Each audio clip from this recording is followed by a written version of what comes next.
Guy Carlier aujourd'hui. Avant que je vous lance pour votre chronique, vous teniez à faire une déclaration préalable. Oui, alors là déjà vous avez dit avant que et préalable, donc les auditeurs viennent de se prendre un pléonasme très douloureux dans les oreilles et c'est pour éviter ça justement que je souhaite intervenir pour dire à ceux qui nous écoutent et qui sont habitués à votre syntaxe aléatoire, votre rhétorique de Bartabal, auto PMU, tac au tac, qu'aujourd'hui j'ai rédigé moi-même le lancement que vous allez lire dans quelques secondes afin que pour une fois au moins vous ne sabotiez pas ma chronique en l'annonçant avec une plaisanterie de garçon de bain ponctuée par un extrait sonore d'un film de Max Pécasse. Alors allez-y, voici le texte de lancement que j'ai rédigé, soyez aimables de le lire avec application.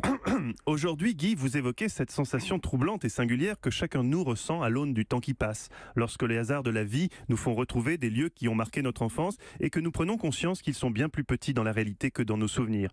Honnêtement, Guy, c'est très beau et avant d'enchaîner, ça mérite une illustration musicale. Un jour, je vous tuerai. Avez-vous remarqué comme avec le temps qui passe, c'est vrai, les lieux et les êtres que nous avons connus dans notre enfance nous paraissent petits quand nous devenons adultes. Tiens-toi, Pouls.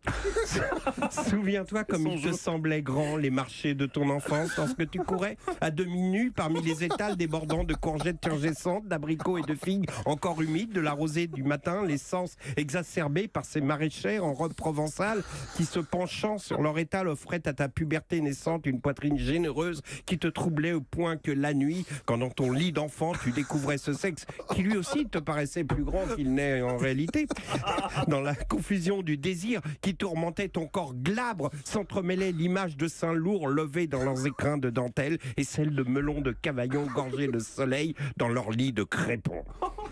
Pour les êtres humains, c'est la même chose. Les amis, c'est comme les cours de récré. Quand tu es enfant, ils te paraissent si grands et puis avec le temps, les amitiés s'affaiblissent, se rabougrissent et s'étriquent. On devient prudent, on devient économe, comme disait Diane Tell.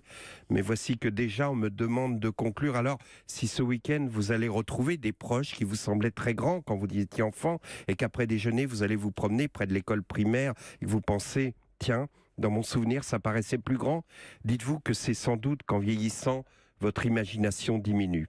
Alors, écoutons les conseils de celui qui vient de nous quitter et qui a passé sa vie à nous faire garder notre âme d'enfant.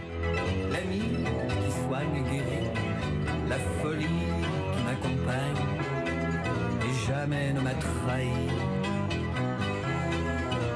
Champagne.